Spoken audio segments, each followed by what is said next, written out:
Welcome to the Sports Scouting Report podcast with Lee Burkeen. Hi, everyone. Welcome to Louisiana. I want to say Louisiana Football Magazine. I got to tell people this is our podcast. It's called the Sports Scouting Report with Lee Burkeen, and it was at the time a paperback magazine. 30 years in the business. I talked to Josh Booty the other day from Evangel. I've been in it for 30 years. Wow. I want all the listeners to know we appreciate you hearing the show. In the future, we're going to get this to video. We bring high school coaches on and recruits and former players, and we even had recruits calling from Texas and coaches from Texas that were involved with Louisiana. But today's show, in segment 1, I'm honored to bring on one of my favorite high school coaches in Louisiana, that the new head coach, not a new coach, but the new head coach for Holy Cross in New Orleans in the Catholic League, Saltaformaggio. I always call you Salt or Saltaformaggio. Coach, I've never called you by your first name. Yeah, it's okay, buddy. Look, depends on what the score is as to what my first name is on those Friday nights. But that's fine, my friend. Nick, and no, I'm going by Nick. I'm going by Dominic. So I had a couple of different monikers going through life. Coach Nick, I know I've called you Nick in the beginning, but I always say Coach Saltaformaggio. Does a great job. I want to talk a little bit about Coach and introduce him before we start asking Coach questions, and we'll have fun with this. Podcasts are about telling stories and having fun, but Coach started, did a phenomenal job with East Jefferson High School, which was, I think they need to make a movie about what Coach did at East Jefferson, a public school in New Orleans, never won a state championship, took them to the Dome, won it all, went to Hahnville, went to the Superdome, played in the state championship, had a lot of injuries, but had a guy named Pooka Williams. We'll talk about Pooka later in the show. He's at Kansas now, which I still think he's one of the greatest athletes to ever come out of the state. And then now he's at Holy Cross, which is dear to his heart.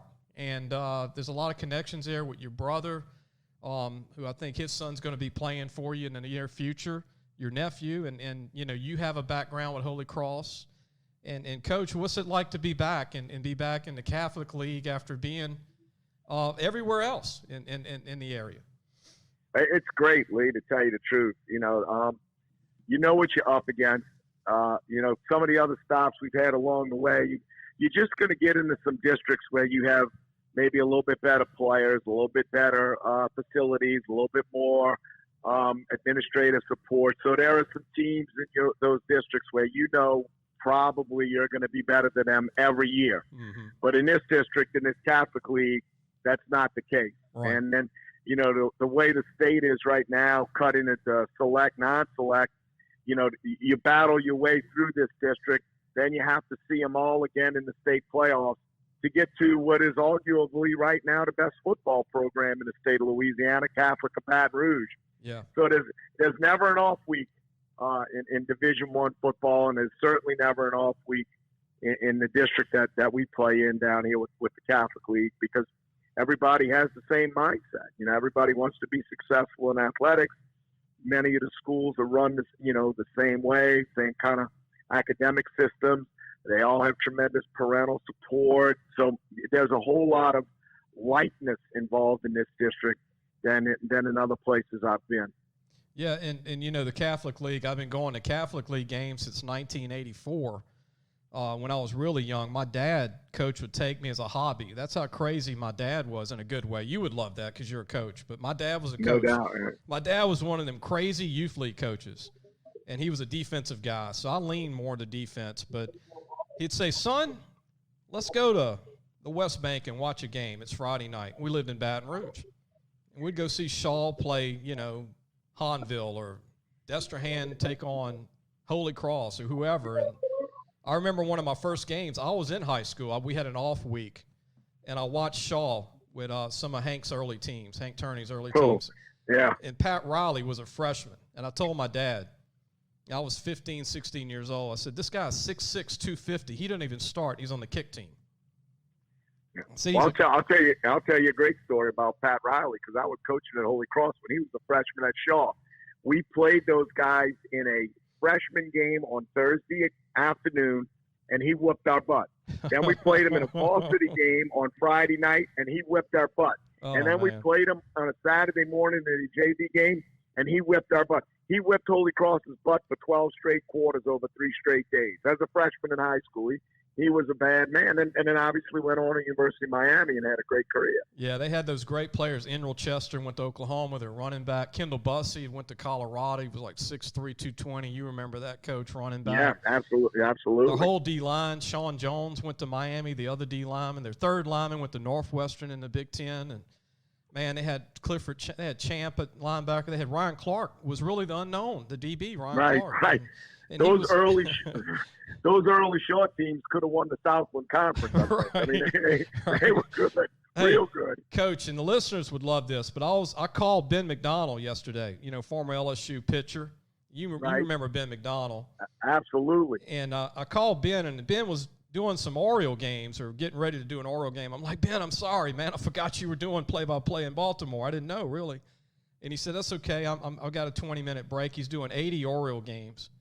But I said, Ben, I remember when you played football. He said, man, you remember that? I said, yeah, I played against you. I said, you were a 6'7" kicker at Denham Springs. I said, you're the largest kicker I've ever seen in my life.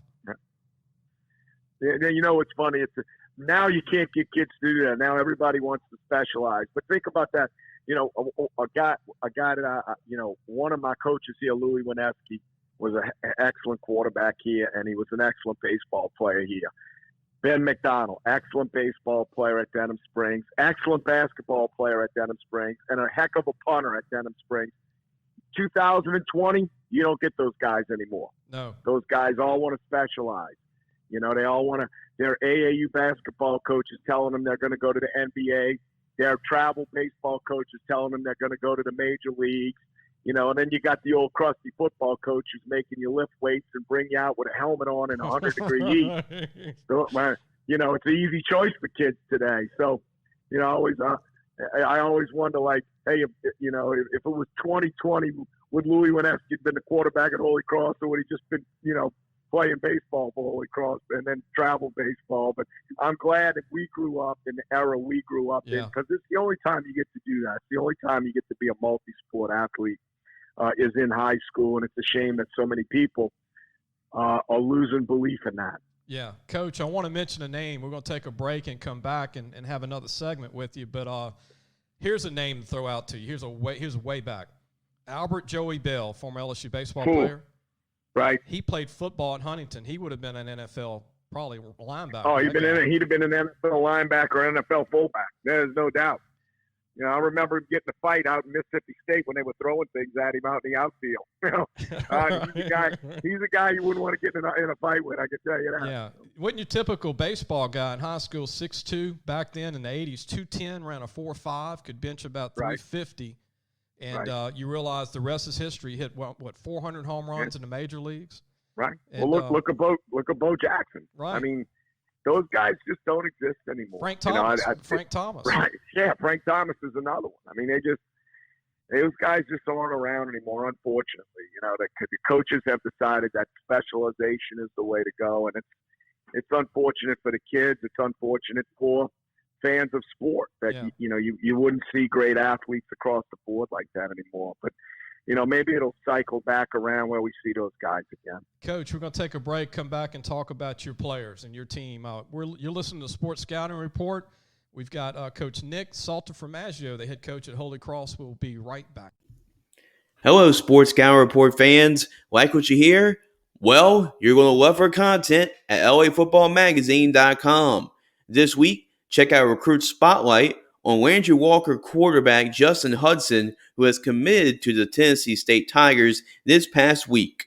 Also, make sure to check out our podcast and pre-order your North or South Magazine edition for this upcoming season. All that and more on LAFootballMagazine.com. Welcome back to the Sports Scouting Report. We've got Coach Saltaformaggio, the head coach of Holy Cross High School. Coach, you've got a special, unique senior group coming up at Holy Cross. I've seen these kids play when they were juniors. A lot of them have played since their sophomore year. This is your first year with them. You're coming over from Hahnville. Your quarterback, John Wooten, your DN linebacker, Barry. so well. Jaden Handy, your running back. Jalen Johnson, your receiver. Colby Cage, your linebacker. Everett Hemel, your offensive tackle guard. You got a couple of other guys, a couple of other players. But what a group to start with, huh, Coach, to mesh this team and get them to believe, right, in the Catholic League. A good group to start with this year. Yeah, it really is, Lee. And Lee, before we even get on to those guys, I'd be remiss if I didn't talk about my staff. You walk into a new job and you don't know what the staff's going to be like. I mean, look, honestly, why do you get head coaching jobs at other schools? Well, It's either because they're not doing very well, either, socially or academically, or they're not doing very well athletically. And so you walk in and you what is the environment in the office? What is your staff going to be like? Because people don't understand. This isn't like college, where they hire a new head coach and you bring in 13 assistants. Right. This is high school football. Right. Teachers and coaches. Right. In all likelihood, you're going to inherit a staff. I inherited a great football staff. I mentioned Louis Wineski coaches our running backs. He and I were classmates here. He humbles me because he was a hell of an athlete here. I was the worst athlete in the history of the school. So he kind of humbled me here. And then, Ryan Camelade is another graduate of Holy Cross who was an excellent athlete here. And then James Tabry, who we talked about, coaches our quarterback. And then Roland Barbe. I know you remember Roland. What? You got Roland Barbe on the staff? He's on the staff. He told our kids yesterday he never lost to Alabama. So he coaches our defensive line. And then I have a fella, he's a Mississippi guy, played at Memphis by the name of A.J. Antonesco. He coaches our offensive line. He's got college pedigree. Vance Landry played at Rummel, won a state championship as a coordinator at Rummel. He's our offensive coordinator here. Colin Lagasse, who's a native Louisianian but moved to Texas, played at Lake Travis High School, won 5 state championships in Texas, went on to play college football at SMU.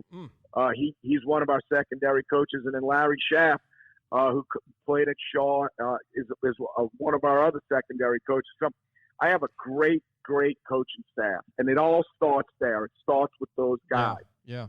Because as talented as Holy Cross has been, and you mentioned all those names, we have underachieved as a program.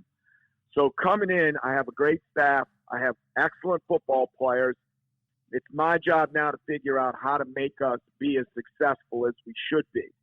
And so, you're right. The thing is to make those guys believe, the players, because the coaches believe it. Mm-hmm. I'd take this staff up against any staff in this state, and certainly the best staff I've ever been with. So if you have that dynamic and you have the players, now it becomes a mindset. How do you believe in yourself? What can we do to make you believe that you're great?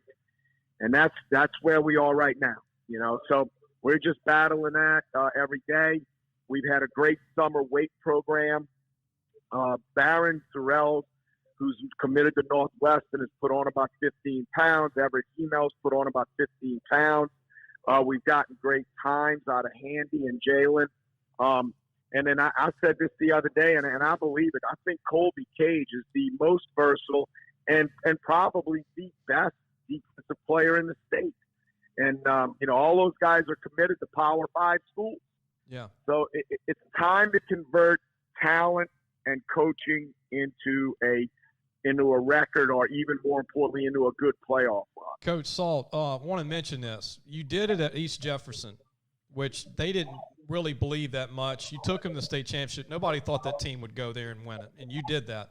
At Hahnville, even though Hahnville had the pedigree, the background of LaRon Landry, DeJuan Landry, you didn't have all those guys on your team. You had Pooka Williams. Right. And I'm not going to take away that you didn't have some players. I'm just saying it wasn't the greatest Hahnville teams. And no, it was not. And you took them to the Superdome to play a mini NFL team, and Zachary, who was on a roll. And I'll still say this, Lee, if we don't lose our starting quarterback on the first play of the game, we win the state championship. Yeah, and that was a tight game for 3 quarters, with him down. Right. And right. But this challenge, I know these are the challenges you love, Coach. Yeah. You did it at a public school. You brought 2 public schools to the state championship game. Now you're back in the Catholic League. You went through that 5A tough district with Hahnville every year. You went through the tough schedules. You played all the big boys. So you're ready for this with the Catholic League. Yeah, and it's personal for me. I mean, this is my alma mater. It was the only job that I would have ever left Hahnville for. I mean, Yeah. I loved Hahnville. I enjoyed my time there. Great people, outstanding school system, tremendous leadership within the school and within the school system. But, Holy Cross hasn't played for a state championship since 1966, hasn't won one since 1963. You're talking about one of the storied programs in the state of Louisiana. Yeah. And Lee, it's funny. I'm sitting at a basketball game, and I'm looking at those banners hanging up in the gym, and I said, I'd take those banners down. That's embarrassing. And a buddy of mine that I was at the basketball game says, hey, well, you seem to know how to get teams into the state championship game. Why don't you take the job? And it kind of stirred my interest. And then, Coach LeCompte moved on to Country Day, and this job opened up. And I didn't know, I don't even know if I was the first choice for it, to tell you the truth. I know Gabe Fertitta's a Holy Cross grad, and younger man than I am, has had similar success to what we've had. And so I think, he was on their radar, and Scott Watney, who was over at Hannon, played here, and now at Catholic of New Iberia, he was on their radar. But, at the end of the day, they gave the job to a 60-year-old guy. I don't feel like I'm 60. I feel like I'm younger than 60, maybe not 40, but certainly not 60, somewhere in the middle there. You still got the fire. You're enthusiastic, and it rubs off on people, and that's what I like about you, Coach. You're fiery in a good way. You get these guys excited. You love the game, and then it rubs off on you players and your coaches. I mean, hey, just Roland Barbay. Getting Roland Barbay to coach, that is phenomenal. I mean, one of the top players in the country coming out. I don't even think these kids realize how good he was. He was the best player in Louisiana his senior year. Yeah, they don't have any idea. But, for me, when I got this job, it was important for me to get the alums coaching on the staff. I just think you need to have some identity. And, like I said, Louis was coaching our 8th grade team, and I asked him to coach our varsity team.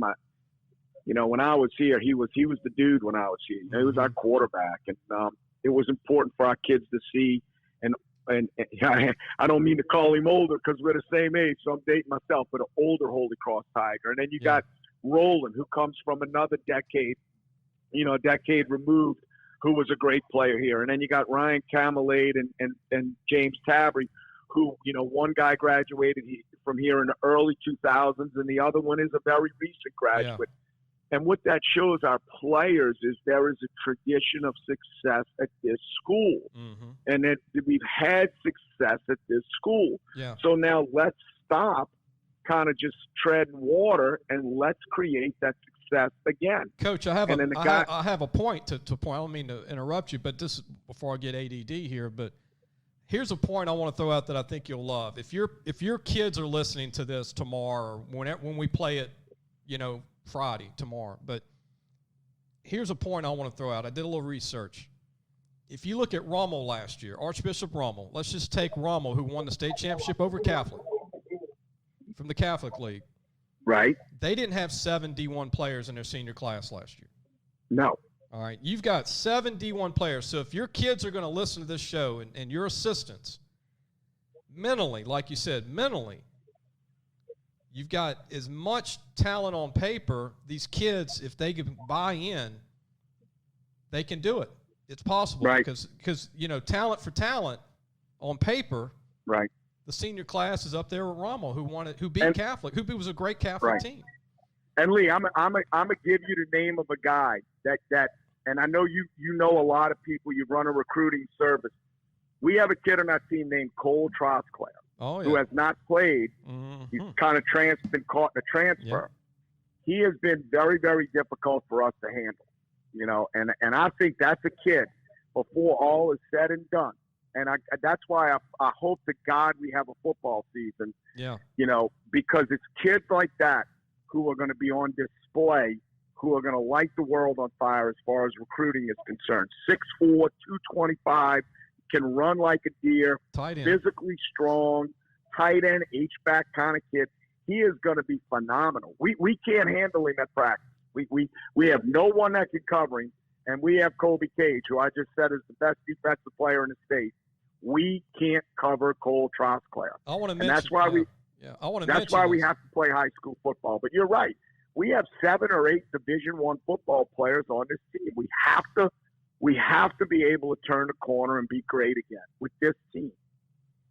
I want to mention this. Cole Trosclair, and I know you love this, Coach. I know you read the magazine, but, it's challenging not for, everybody. It's been a challenge for this whole country with this virus. Let's not – with the shutdown. Right. It's affected families. It's affected the kids. It's affected coaches. We're all humans. It's affected me and my business, everything. But at the end of the day, we're going to put our preview magazine out. It was probably our toughest moments these 4 months. But I tell you that when the parents see these magazines, and Cole's in it, Cole Trosclair's in it. So right, we've got him in there and talk about him and all your kids we mentioned, and it's going to be out in September.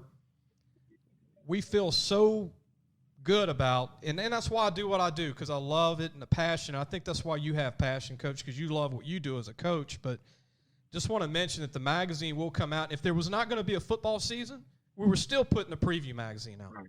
Well, that's why you're the best at what you do, buddy. And I'm not saying that because you had me on your show, and I'm not saying that because you and I are friends. I'm saying that because you do it for the right reason. You're not one of the handlers who, they want to move up the ladder with the kid and maybe get a college job or put the name on the NFL contract. You do it for the betterment of high school football, and you do it for the genuine concern of players who may fall under the radar a little bit, who may be a little undervalued. And that's why I've always been a huge fan of you, even before we got to know each other. You do that for the right reason. Thank you, Coach. I appreciate it. And I want to mention Cole Trosclair was at Rommel as a quarterback. And right. Now he's really blossomed as a tight end. He's filling out. I'm glad you told me he gained that weight. That's great I want to see that. Like you said, I hope we can, and I think we will have this season, and it's going to be great for our state. Coach, I want to take a break. When we come back, I want to see if you want to talk some Pac-12 football. And the reason I want to talk Pac-12 football is because I think it's hurting them, the time of the games that they're showing at 11 at night in the South. It's hurting them recruiting, even though you have a kid committed to Arizona, which is a good school. But if Arizona and the USCs and the UCLAs, the Pac-12 need to seriously reconsider the time of their games on Saturday night. We're going to take a break, and we'll be right back.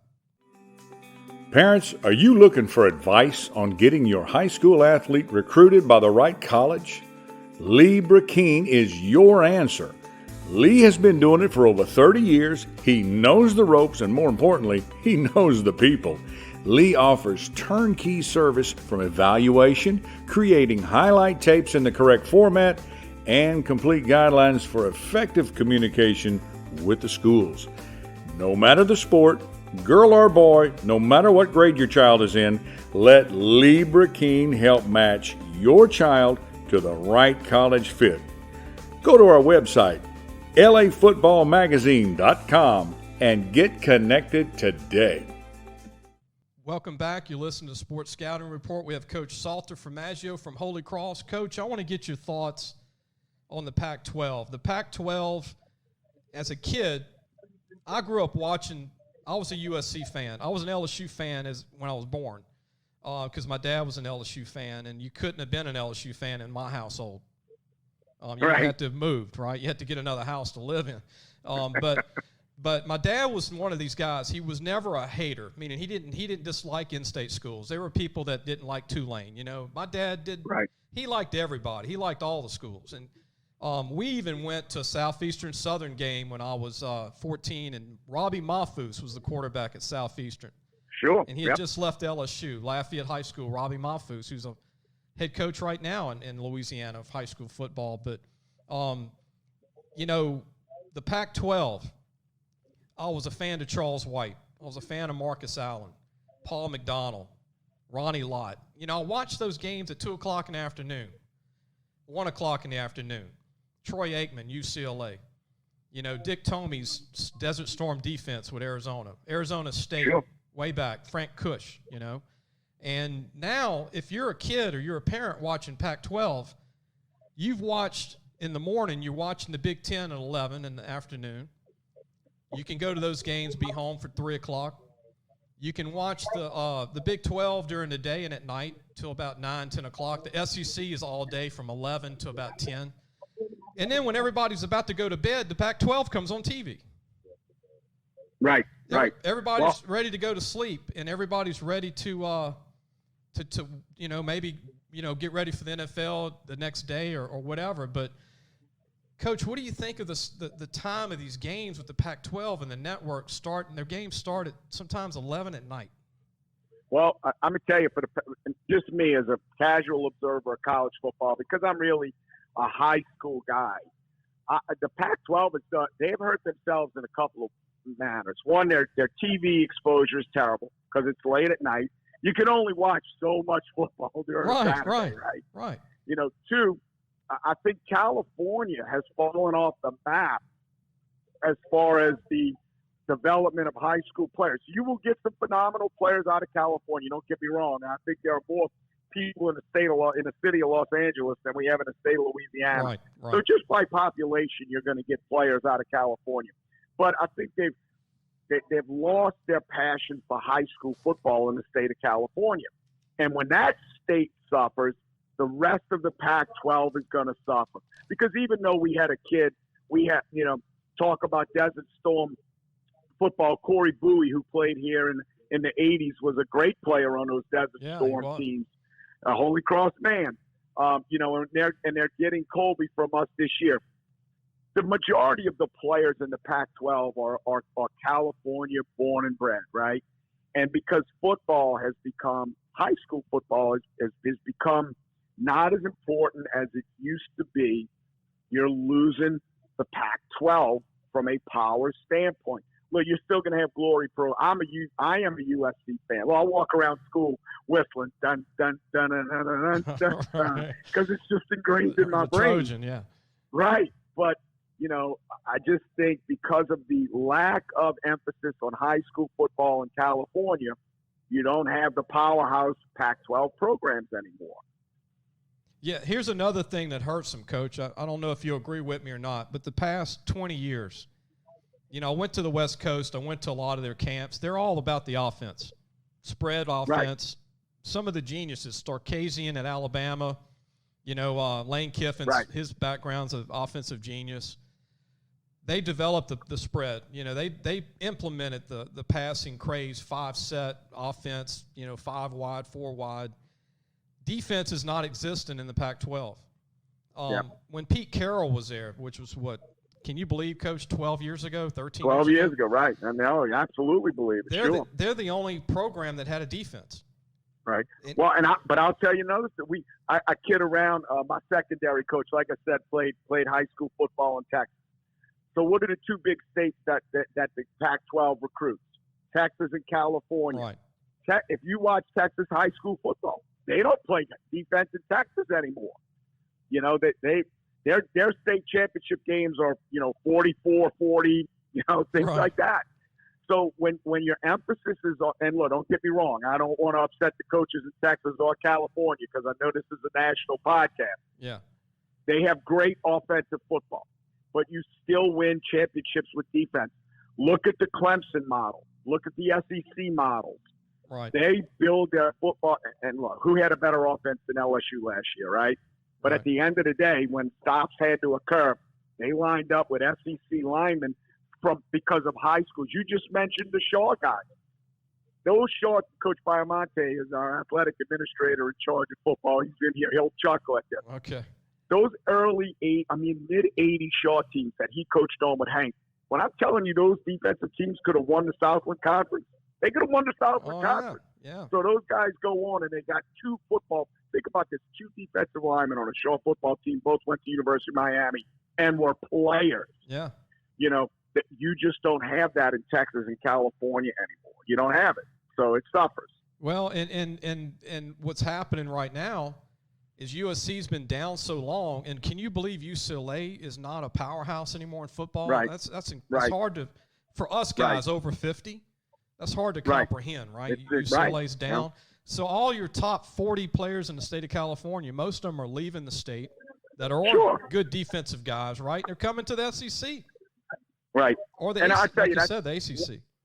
I think one of the reasons Oregon Oregon has figured it out. Oregon has always been known as an offensive powerhouse, right? Right. They've become a pretty good defensive football team. Washington has become a pretty good defensive football team. Not great. They're far from great. Yeah. And that's why they haven't won any national titles. But they're good enough to get into BCS, into the college playoff. Right. And because coach, they play defense. And they're signing all the California kids. Exactly. And so USC's got to get their kids back. They got to get their high echelon players back because, again, like we said, it's hard to come to Louisiana and get a kid now if you're USC or UCLA. Right. It's hard. And let me ask you this question. When's the last great quarterback to come out of the Pac-12? Matt Leinart? Think about that. Matt Leinart, maybe? No, remember I said the last great quarterback. Oh, Carson Palmer. Carson Palmer and the guy at Green Bay, Aaron Rodgers. And those guys are great. I don't think the Pac-12 has had a great quarterback in a while. I'm talking special Super Bowl caliber championship quarterback. Well, Oregon's had two great college quarterbacks, not NFL guys. Right. The kid that went to the Titans, and then Joey Harrington, who was a bomb in the NFL, but he was a great college quarterback, Joey Harrington.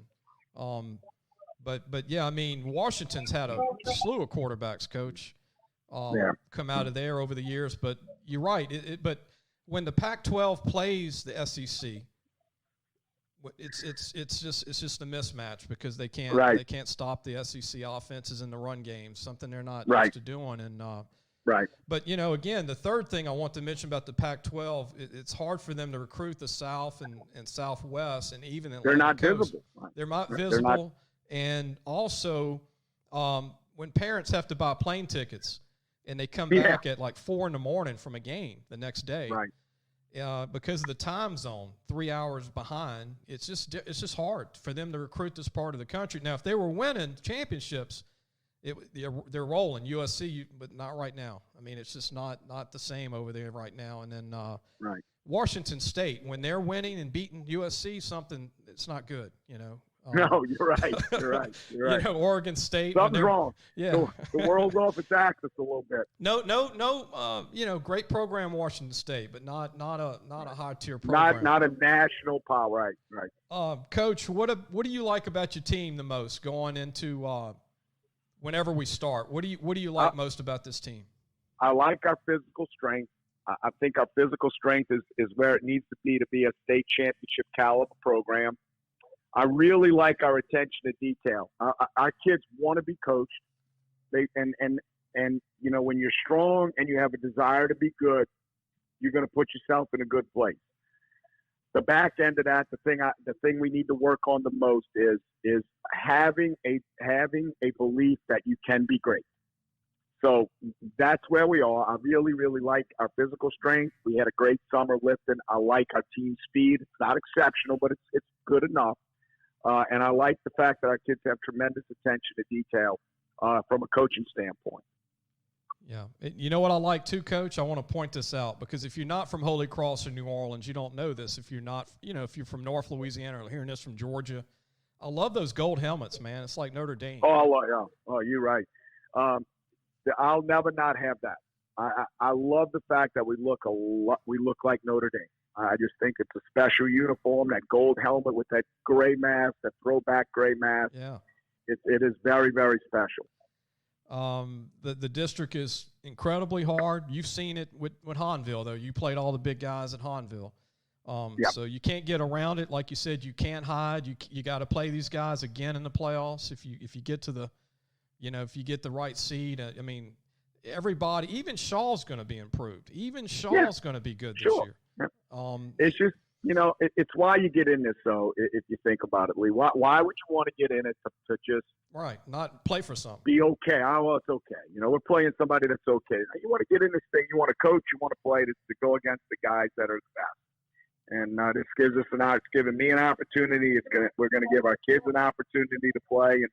And, we're just going to go get it and see where it all ends up. But I think we have a shot. Coach, I'm going to share this with you. So I'm looking at my prediction. I don't like to do, wins, losses. I don't do that for predictions. But as far as sleepers in the district, I have your team, Holy Cross, as a sleeper, and St. Aug I think St. Aug could do a lot of damage this year. Everybody talks about Rummel, John Curtis, Jesuit, those schools in the top echelon. But again, this is anybody can beat anybody any given Friday or Thursday or Saturday, right, Coach? You got it. And that, my goal is not to be a sleeper. In about 3 years, we're not the sleeper. We're the dude everybody's chasing. So that's where we are. You're exactly right. I think we're a sleeper coming into it. But I also think as we develop this program, we'll be the guys that are being mentioned with the Curtises and the Rummels and the Catholics. One final question for you. Have you talked to Pooka Williams any? I know Pooka's going to be, junior this year, right? Talk to him once a week. Make sure he's doing the right things. He's ready to have a special year. He's been a back-to-back All Big 12 performer. And I think if he has a special year this year, he'll be a very high draft choice should he decide to come out. It's unbelievable talent. And I agree, Lee.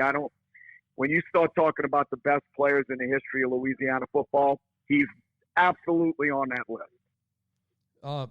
Pooka's going to be a junior, and if he's healthy for hopefully 13 games, I don't know how many they're going to play at Kansas, but I would think at least 11. This. He could run for 2,000 yards this year at Kansas on a bad team if he's healthy. And if he runs for 2,000, you think he'll go pro, though? I think it would be a wise decision for him to do that. Yeah. But you know how you've covered it. It's, how much do you love being in college? Yeah. Some guys just love being in college, so they'll take the fourth year. But I think for him, especially because of his size and the pounding he takes, because he doesn't back down from anybody ever. It might be his last year if he has the type of year he wants to have. But I talk to him once a week, make sure it's either by phone or by text. And, he obviously, for many reasons, he'll always be very, very special to me.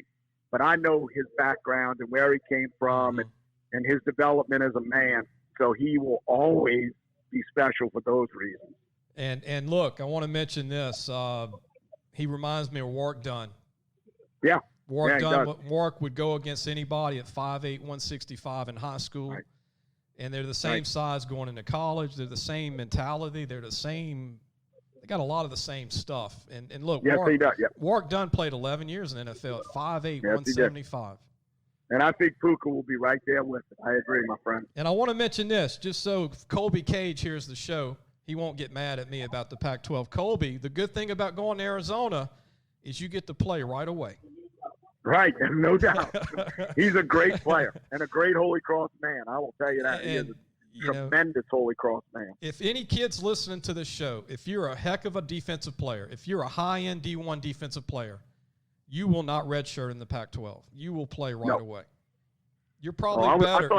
You're probably better than what they're signing on the West Coast. I was hoping you were saying if you're a high-end defensive player, go to Holy Cross. I can't say that, but yeah, I got you. I know. But I know your defense with Barry Sorrell is going to be, I think, a big-time player in college. I think he's very underrated. Before we go, Jaden Handy's definitely going to be a great college running back. John Wooten's going to be great wherever he plays quarterback. He's an underrated quarterback. And then your Trosclair kid at tight end, if he goes to the Southland or something like that, he's going to be an all-Southland guy. Jalen Johnson can fly. He's not big, but he's special. And then Everett Hemel on the O-line, big guy, 6'4", 6'5". Big offensive tackle, And really come on and, like you said, put the weight on, which he's going to hopefully be able to show it off this senior year. And you've got 2 or 3 other kids coming up in the senior group that could sign. You got a good fullback that's pretty good. And so, Coach, Silver, I wish you the best this year. There's one other kid. You got the Alden kid, the deep snapper, long snapper. He's a pretty good player. Right. Yes, indeed. Absolutely. Hayden Pacheco. Hayden Pacheco is a pretty good he could be a D1 or 1AA deep snapper, long snapper, whatever you want to call it. But, Coach, appreciate you being on the show. Believe it or not, we've already talked for 38 minutes, man. It was fun. Yeah. It's always a pleasure, my friend. And, hey, tell everybody who your favorite college football team is. That's okay to do because we all have one, right? Yeah. Hey, Coach, we might have lost you there. Hello? Hello. Buddy. Hey, Coach, we got you back. We lost you for a second. LSU Tiger and always will be. LSU Tiger. You were roommates with Herb Vincent, Absolutely. Yep. long-time guy at LSU and the administration. And, hey, before you go, is there one game? Think about it for a few seconds. Think about your favorite game that you ever attended at LSU when you were a student. Is there one that sticks out? Probably, even though it didn't end in our way, the USC game. 79. Yeah, just because of the amount of, USC showed up with about 100 guys, it seemed like, that were going to go to the NFL, and, LSU just stayed and battled and battled and battled and battled. I just that to me is my favorite moment as a student at LSU. But then obviously as an LSU fan, because of my affinity for Coach O and what he's done at LSU. As an LSU fan, every game last year, from the Alabama game to the battle with Auburn to obviously the national title game. I just think last year's season was so magical, and because of Coach O, just awesome. So that's kind of my two best memories right there. And Coach, not a bad team. Ronnie Lott, Paul McDonald, Marcus Allen. Right. Marcus Allen backed up Charles White. Right. Think about that. Brad Budd, 3-time All-American O-lineman. I remember Brad Budd telling people in the paper, I think it was the Los Angeles Times, they said, "Brad Budd, what was it like to play in Tiger Stadium?" He said, "Man, when I heard that Tiger roar, I got really nervous." And this is a guy that was an All-American 3 times and played in the NFL for 15 years. Yeah, all 22 USC players played in the NFL. All 22. That was unbelievable. Coach, thank you for your time. Good luck with everything the rest of this week. We'll talk to you. I'll see you during the season, Coach, whenever that is. Right. Thank you, buddy. I'll see you.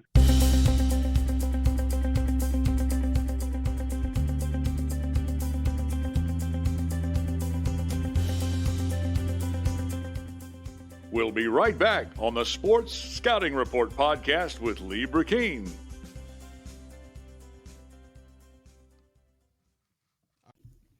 Hello, Sports Scouting Report fans. Like what you hear? Well, you're going to love our content at lafootballmagazine.com. This week, check out Recruit Spotlight on Landry Walker quarterback Justin Hudson, who has committed to the Tennessee State Tigers this past week. Also, make sure to check out our podcast and pre-order your North or South Magazine edition for this upcoming season. All that and more on lafootballmagazine.com. Thanks for listening to the Sports Scouting Report podcast with Lee Brakeen. If you want to read more in all of the high school and college teams in the state of Louisiana, go to lafootballmagazine.com to pre-order your North or South Magazine preview edition for the upcoming 2020 season. Also, don't forget to subscribe to wherever you listen to your podcasts. We hope you enjoyed the show, and we will see you back on Monday.